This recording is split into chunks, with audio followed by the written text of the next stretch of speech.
The cars are obviously the main reason to come to the Muscle Car and Corvette Nationals, but if you come to the show, you'll find other features like some of the people that are heavily involved in the muscle car hobby, sport, and business. And some of them are like our friend Geoff Stunkard, who's a photographer and historian, mostly in the Mopar niche, if I'm not mistaken. That's correct. That's correct. And you're here with a new book that you just come out with that's a Chrysler Hemi book that is a little bit different from some of your typical Hemi picture books. That's correct. Well, what was interesting about doing this project was nobody in the past had actually covered the racing effort between 1964 and 1971, which was the era of the street Hemi, but the factory's involvement in racing and also how the racing environment worked and how the sanctioning bodies dealt with the domination of the Hemi. The truth is that Ford spent millions of dollars during the course of the 60s developing alternative engine systems, and they did so successfully, but Chrysler's initial base for the Hemi motor, the 426 Hemi motor, was strong enough. It lasted through the end of that big block era. And the only way it finally ended was when the sanctioning bodies determined ways to make other brands competitive. And then it was no longer probably profitable to pour money into the Hemi program to continue. Well, obviously a lot had changed by 1971. The emissions programs had taken most of the engineering dollars over, and so there was no racing money left to speak of. And the result was that Chrysler gave Petty Enterprises a majority of the NASCAR work, and Ted Spehar in Detroit took over most of the factory drag race development work in association with the engineers at Chrysler who still had a passionate involvement for drag racing. Very cool.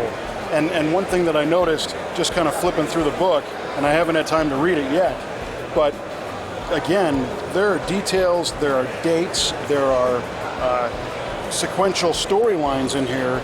This isn't the book to open up and go, oh look, there's a B5 Blue Hemi. No, it isn't really written toward that reader. There are books that adjust to that. Sure. This is really written to somebody who wants to find out the true history of the motor in racing. And I've tried to be as even-handed about the other brands and how they were successful as well, and talk about the Hemi in all those environments. And I think the real issue for a lot of people is that, again, the times changed in 71, like you said, with the street Hemi going away. And this was the window where Chrysler really gave this engine its legend.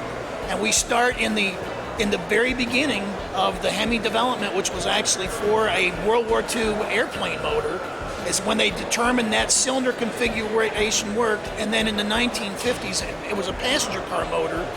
And then in the 1960s, it was reintroduced as a competition engine that ended up on the street simply because they wanted to homologate it for the racing series they were involved in. It had to be legal. They had to bring it out to be legal. So is this book more focused? I see we have wing cars on a super speedway, and we also have drag cars. Correct. The book is written chronologically, year by year, and each chapter covers drag racing and circle track racing in NASCAR, ARCA, USAC, the various places where stock body racing happened. There's also sections on land speed racing, drag boats, things like that. We didn't address that deeply. We stuck mostly to the automotive side, but it is the competition story.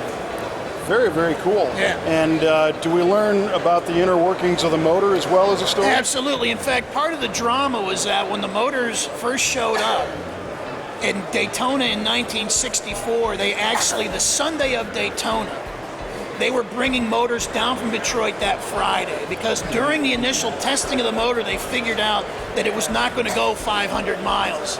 And a couple of the engineers led by Bill Workman went down, worked 24 hours straight in the Indianapolis foundry to get a casting that would work. What people don't remember is the piston was so heavy, the stresses on the structure of the block itself were so great they had never been seen before in an automotive application. And they solved that problem. The motor won Daytona.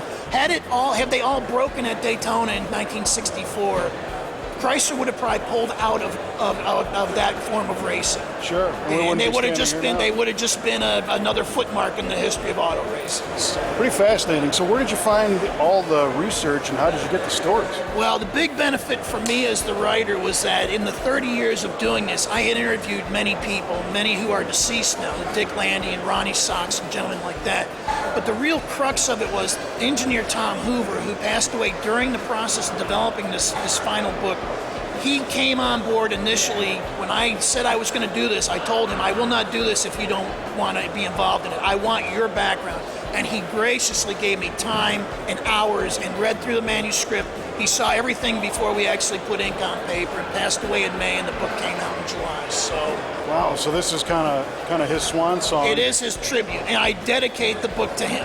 Yes, and the other engineers, because these guys, they lived the engineering dream of being able to use the resources of a corporation to go racing, and they were passionate about racing. Absolutely, stuff you don't really think you see today anymore. Right, right. Well, it's also great that essentially the stuff has come through you, but from the horse's mouth. I mean, That's correct. Sources. Right. I'm not the story, but I did have enough of the background from the different people I'd interviewed that I was able to develop a narrative that really told the background of the motor and the background of it in racing. And that was what the book's focus was. If you are interested solely in street Hemi-type cars and collector-type cars, this probably isn't the book for you. But if you love the roar of that motor and you love the history of Chrysler's domination during those years, this is the book I wrote for you guys. Yeah, if you want to know why those cars are so cool. That's absolutely true. So, how fresh is this book? Is this available to the public yet? The book came out in August, and it is available through major retailers. I also have it available through my website, www.quartermilestones.com. Quartermilestones.com. That's a cool name. Yeah. So. Well, Geoff, I'm going to take some time and go through this. I appreciate you taking us on a tour of the book. Well, you're welcome. And we appreciate the hard work. Thank you very much. Appreciate you guys. Take care. All right.